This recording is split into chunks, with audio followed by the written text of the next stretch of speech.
Just out of curiosity, how many of you were either born and raised in the St. Louis area, or you might not have been born here, but you moved here so young, this is the only home you've ever known? How many? Born and raised? Okay, thanks. Okay. I moved here in 1984. I moved to St. Louis in 1984, and moving to St. Louis from a relatively small town in Iowa was absolutely amazing. Absolutely amazing. Just beginning with the history of this place. Oh my gosh, I remember the first time driving into the city of St. Louis and just the architecture. Absolutely remarkable. I mean, when you've grown up in a small town in Iowa, it isn't there. You just don't see it. You just don't. I mean, growing up, our family vacations, like when we got out of town, our family vacations consisted of every summer driving from Ames, Iowa to Grand Island, Nebraska. Yeah, 6 hours. 6 hours and lots of corn and lots of soybeans, but not a lot of visible history along the way. And I did my best just to sleep through most of it. But here in St. Louis, oh my gosh, the architecture. And I mean, if you came from a small town someplace else, the food. The restaurants. I mean, if you're born and raised here, you take this all for granted. Oh my gosh, And the Cardinals. Oh, and Busch Stadium. I remember the first time I walked into Busch Stadium. It was the old one. We've been in the concourse, you're in that concourse, and then you end up walking into the stadium, and as you walk in, it's just like it just opens up, It was a gorgeous day, and what I remember is bright blue sky and this sea of red in the seats and this emerald green turf, and there was music and there were vendors with food, and it was just this celebratory kind of thing. And I really did believe that all the baseball players for the St. Louis Cardinals came from St. Louis. I had so much to learn. I'd never been in a professional baseball stadium in my life, and my friends laughed at me. Yeah, they did. But it was just wonderful. St. Louis for me and for my then husband, we were newlyweds. It was just, we were the best tourists ever. We'd go out every weekend, and we would see stuff, and it was just so exciting. It was wonderful. But in the process of all this exploration and living here, I also came to understand that there was a level of poverty here that was foreign to me in a small town in Iowa. Sure, in my junior high and in my high school, there were a few kids who clearly had less. You could tell by the way they dressed. They clearly had less. But then, on the other end of the spectrum, there were a few kids who had the best of everything just absolutely handed to them. Most of us fell somewhere in the middle, But it was different from here in that the town I grew up in, there wasn't really a poor area of town where those people lived and that you might avoid it because it might be dangerous or something, These folks were just on the edge of middle class, the raggedy edge of middle class. And then the other thing that I became aware of was this level of violence that was reported in the news every single day. This was so completely foreign coming out of a small town. So I had a job here. I got one pretty quickly after we moved here, and it was mostly with people who were born and raised in the St. Louis area. So that's why I'm always curious when I'm with a group, how many of you are those folks, who were born and raised here? And none of them had any intention of leaving. Why would they? They had extended family here. Everything they needed was here. And although these people weren't very good tourists in their own beloved town of St. Louis, you people who grew up here, you're not very good tourists in your own town, they had plenty of other knowledge to share. And some of it related to the need to be very careful driving into the city. Very careful driving into the city, especially if you're alone. There were times I needed to drive into the city for my job, and I was warned about driving into the city and to make sure to never get off on the wrong exit. I lived in the county. I worked in the county with people who looked like me and lived like me, and I took their advice very seriously. If you're going into the city, be careful. And it was a different time. There were no cell phones. There was no GPS. Really, if you had car trouble, well, You either got out and walked and looked for help, or you locked your doors and hoped the police came first. And I was told, seriously, I was told if you get off on the wrong exit, you may disappear and never be heard from again. These people called themselves my friends. Welcome to St. Louis. So I think it's easy to become fearful of the city, and then in some ways just manage to avoid it altogether. With the exception, of course, when we need to find our courage to find our way to the Fox Theater or the Symphony or Busch Stadium. It took very little time for me living here before I became fearful of driving into the city alone. I was taught to be fearful, to drive into the city. And it occurred to me as I was working on this sermon that my daughter, Valerie, is 25 years old. She's the very same age I was when I first moved here. She was born and raised in St. Louis County, and she has a great job in St. Louis County, and she chooses to live in St. Louis City. And cannot imagine why anyone would live in the county if they didn't have to. She has an apartment on the edge of Forest Park. It's great. She loves it. She has this diverse group of friends, but most people her age do have a diverse group of friends. And the thing is, she wouldn't describe her friends as diverse. They're just her friends, right? There's no categorizing with people that age, which is so wonderful. Living in the city, my daughter is smart and she's careful, but she's not fearful. She is not fearful. And neither are her friends who live in and around St. Louis City. I bring this up because I know for many county dwellers, for many folks in our church, there can be a fear aspect, or at least a major discomfort aspect with driving into the city. And again, with the exception of driving to the Fox or the Symphony or Busch Stadium, because we're accustomed to that.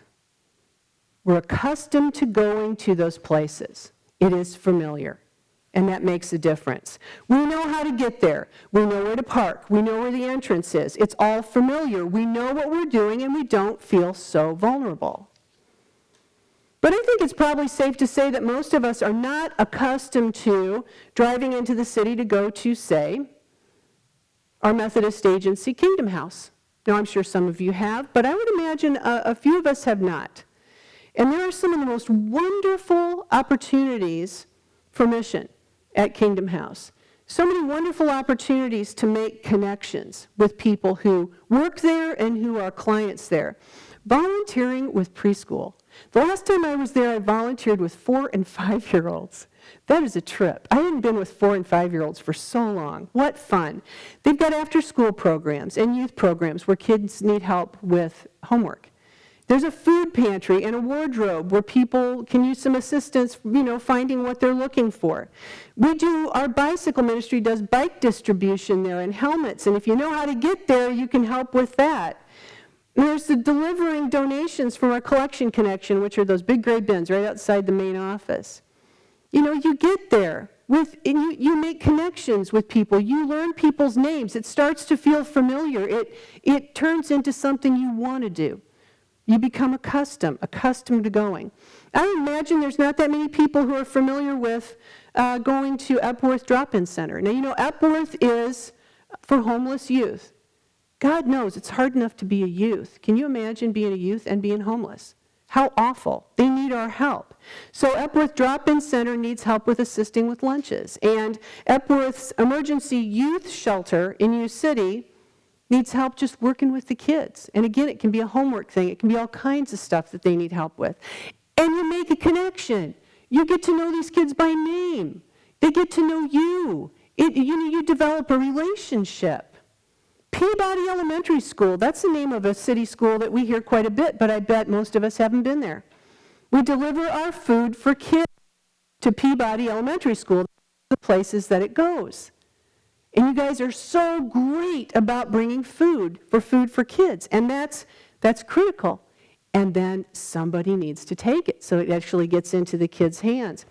And bridge bread, you know we love our bridge bread on Saturday night, and you know how, as long as there's somebody to sell it, it's always set up out here and it's available to you. It is fresh bread, it is fresh rolls, it is yum, yum, yum. You know how that gets there by the time you leave this service? We've got volunteers from this church every Saturday afternoon that drive into the city to pick up the whole order that's for Sunday and Saturday night. They bring it all back in time that we have it out there, ready to go. They make connections at the other end. They make connections with the bakers. They make connections, names, you know? It's wonderful. Most of us are not accustomed to going to those places, and so sometimes what we want to do is we just kind of want to avoid going into the city. We want to believe that donating the food and donating the clothing and donating like gifts in white, you know, during the season of Advent and how wonderful that is, that, you know, that's our part to play, right? That's our part to play, and it's necessary, and surely that's enough.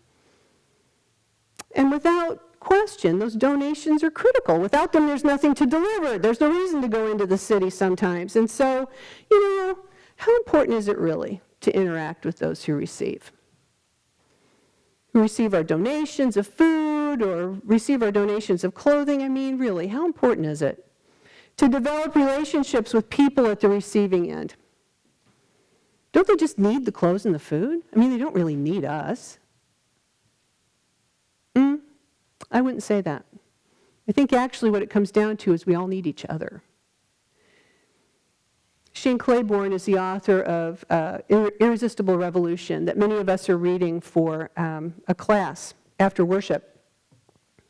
And Shane writes, "We can volunteer in a social program or distribute excess food and clothing through organizations and never have to open up our homes, our beds, our dinner tables. When we get to heaven, we'll be separated into those sheep and goats Jesus talks about in Matthew 25, based on how we cared for the least among us.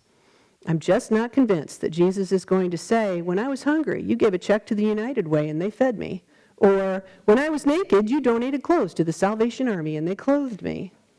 Jesus is not seeking distant acts of charity. He seeks concrete acts of love. You fed me. You visited me in prison. You welcomed me into your home. You clothed me. So if this makes you a little uncomfortable, just hang in there and let me share a story with you. In 2007, I was serving as a student pastor at another United Methodist church in the St. Louis area. I was in seminary. And I was invited to go by one of the women who attended that church to Centenary United Methodist Church in the city to help prepare and serve food at the Bridge, which was a day shelter with meals provided. It had opened in 2005 and then closed in June of 2016 due to insurmountable financial issues. But when it was running, it was amazing. Karen, that's what I'm going to call the woman from the church, was a member at the church I was serving and was very, very involved at the Bridge with preparation and serving of meals and recruiting of volunteers, and she was great at it. And one of the reasons she was so great at recruiting volunteers is because she had such enthusiasm for the Bridge. It was so important to her. It meant so much to her, and she was there regularly, and her excitement and her enthusiasm was contagious. And when she was sharing this with folks, when they were hesitant about the location they had to go to in the city, she would say, well, you can come with me, we'll go together. And very often that's all it took. That's all it took. Because she knew exactly where she was going and what she was doing, and that gives everybody confidence, right? And just on a side note, those of you who do volunteer work in the city are often the key to helping others get involved, because you know the way. You know where to park. You know where to go in. You know the people inside. You can make the introductions, and then those newbies you take along with you will know what to do next time, and they may even bring people with them. But, back to my story. So, we're at the Bridge. There's 8 of us from this church, along with the woman, Karen, who took us. We took a van. And when we walked in, you walk into the church, Centenary, and then we walked through what was the dining room, and there were just a few people there. There weren't many people around. It was still a couple hours till dinner. And we head right back into the kitchen, and we just start preparing food. We start preparing food, and we're doing this for a couple hours. And then it's about 20 minutes before dinner's going to be served, and it's time to start taking stuff out to the steam table, and the serving table, right? So some of you, you're familiar with this. You'd walk out of the door of the kitchen into the dining room, and there was the steam table right there, and then beyond the steam table was the dining room and all the tables and chairs. And so it's time to take food to the steam table, and I walked out of the kitchen with whatever it was I had into a dining room that had filled up with people. And some of you will understand this when I say this. I never felt so white in my life. I'd never felt white before. I was just me. I never felt so white in my life. And as I was standing there, what went through my mind was, how did I end up on this side of the steam table and not that side? So, there's a lot of setting up to do. We get it set up, we get the drinks set up, and then it's time for people to come through the line. There's a prayer, and then people come through the line, and they're so gracious about letting the moms with little kids come through first. And then, even as people were being served, yes, we showed up. The 8 of us, we showed up. We brought food. We prepared food. We set it up. We were serving, and still there was a steam table between us and them, right? So everybody gets served. And there's food left over. Yay, because it was Mexican night, and it sounded really and smelled really, really good. And Karen had told us, once everybody else was served, if there was food left over, that we could be served as well. So yay, so we got our trays, we filled our plates, we had to come out from behind the steam table, and we just very naturally started to head to one of the couple of empty tables. Karen, who was in charge, if nothing else, in charge of us. You heard people say under their breath something so nobody else can hear it, but you definitely hear it. We're heading for this table, and she said, "Don't you dare all sit together at one table. You spread out. There's space at these other tables. You go meet some people." So there we are with our trays. Okay, and you didn't mess with Karen, right? She was driving us home, so I come out from behind there, and I'm telling you, it felt like the first day in junior high cafeteria. I haven't felt that vulnerable for so long, and it's like confession telling you this. I would rather say, I was really cool about it, it was no problem. No, I felt really vulnerable. Where do I sit? Where do I sit? There's not a familiar face. I mean, you told me I couldn't sit with the familiar faces. Where do I sit? Where do I sit? Lord, don't let me drop anything, and trying to look like relaxed and cool the whole time, like I'm fine. And then I heard somebody say, "Hey lady, come sit over here." And I looked, and there was somebody waving me over. I think they were used to Karen. They were probably waiting for us to wander out there. And a couple people, moved apart and made room for me. I set down my tray, and I sat down, and there was a little boy across from me with his mom, and he said to me, "Do you know Miss Karen?" And I thought, "Yes, I know Miss Karen." I said, "I actually came here with Miss Karen." And his mom looked at him and then looked at me, and she said, "We love Miss Karen, don't we?" And her little boy said, "Yes, we love Miss Karen." And a couple of them were telling me things that, Miss Karen had done, and yeah, how wonderful she was. And then the conversation turned to me, and it was, "So who are you, and what do you do?" And I got to talk about myself, something I knew about. There was so much grace at that table. It was such wonderful hospitality. And whenever I hear today's scripture, the sheep and the goats, I always think of this experience. I showed up at the bridge, I showed up with food, and I helped prepare food and serve food and drink. For I was hungry, and you gave me food. Yes, I did. I gave them food. And I was thirsty, and you gave me something to drink. And yes, I did. I gave them something to drink. And then we get to, I was a stranger, and you welcomed me. I was the one who received that concrete act of love. If I hadn't been there, it wouldn't have happened. If I had gone and sat at a table with all the other people from the church, it wouldn't have happened. I think it's easy when we think of mission from here, from our vantage point. It's easy to think about what we do for others, right? To have a tendency to think it's kind of one way. We give and they receive. We give and they receive. And it's easy to have a sense of, kind of a sense of control when we're feeling that way. But we're not meant to be in control. We're meant to love our neighbor as ourselves, and our neighbor is meant to love us in the same way. There's to be relationship. And it's hard to love our neighbor when we've never met our neighbor, and it's hard for them to love us when they've never met us. I think we need to keep in mind that Jesus isn't seeking distant acts of charity. Jesus seeks concrete acts of love that happens in community, that only happens in person.